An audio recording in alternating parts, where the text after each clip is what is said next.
So let's talk about something that sometimes people don't permit. It'd be a deck, a surface that you're working on, walking on. Perhaps you're working on it too, building something on your deck. But a deck itself is something that many times it's overlooked. And I'm going to tell you a very short story of why you shouldn't overlook permitting a deck. In this part of California, we get a lot of snow next to us up in the mountains. Those mountains got, I believe, 10 to 15 feet of snow a couple of years back, and then it heated up. What does that mean? It means that the snow drifts don't really drift the snow. You can imagine, you got a roof, you got some winds and snow drifts, the snow is dry, the snow would blow off, a bunch of it. It didn't. It got sticky and stayed and got wet, and it collapsed roofs. In fact, it collapsed dozens of roofs. So much so that the county had a state of emergency. When you would call the county at that time, the first thing they said is, if this is an emergency from Big Bear and you're in danger or your roof collapsed, please contact 911, et cetera, et cetera. It was a whole thing. Now you can imagine if you have a deck and then you have a nice pool incorporated into it and you cut the deck around your tree and there was something else incorporated into it, and maybe your propane tank was kind of close, and you get all of this snow that's doing this stuff to roofs, you're damn right it's going to do it to your deck as well. Decks have to account for snow load just like a roof needs to account. And if you have differential settlement happening in your deck and you got a hot tub in the middle and you got a propane tank, that can cause some big issues. Not only with your, losing your hot tub, but there's electrical in there, there's gas lines, it could be a real mess. And some people have quite extravagant decks. So you can imagine it just gets exponentially more complex. And going back to permits, they're for life safety and also making sure that the land is being developed appropriately. So a deck is a perfect thing to look at. I have people call me quite frequently, at least a couple times a month, saying, hey, I have a deck that's not permitted. What can you help me with? Okay?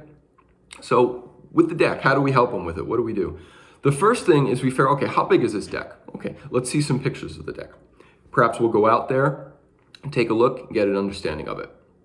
Now, a deck itself is something that there are documents online for our municipality, ours being in Joshua Tree, San Bernardino County, that give you a good rule of thumb when you're building stuff. So they have they have a handout for building simple wood structures. So you might be able to find one on there for decks. But roughly speaking, if you've got a pretty complex looking deck and you've already built it, chances are you didn't build it exactly how they want it. So, you're going to be with us. We're going to come out and we're going to take measurements of that deck, and then we're going to get our structural engineer involved. So despite it being a straightforward process, you still need as-builts done of the deck, and you still need to have structural calculations done of the deck as well. Our structural engineer that we frequently collaborate with, I looked at his calcs, his calculations, and you can see in there that he has the exact snow load for Sugarloaf this particular project was in from last month. So Sugarloaf is up in that area I was just talking about by us called Big Bear.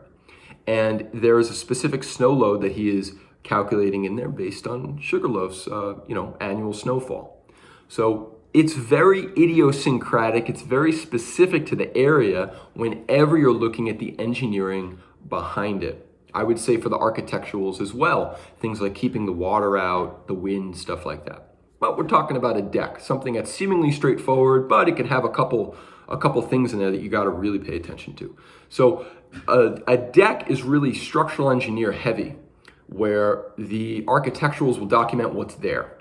And then the structural engineer will go ahead and do their calculations and also do their drawings.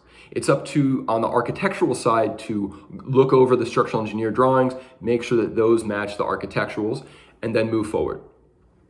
The coordination bit's very important. So going back to the video with the team, having that management bit is pivotal, such that when you put the deck permit in front of the county, you've got your stuff together. And there's a certain amount of clarity.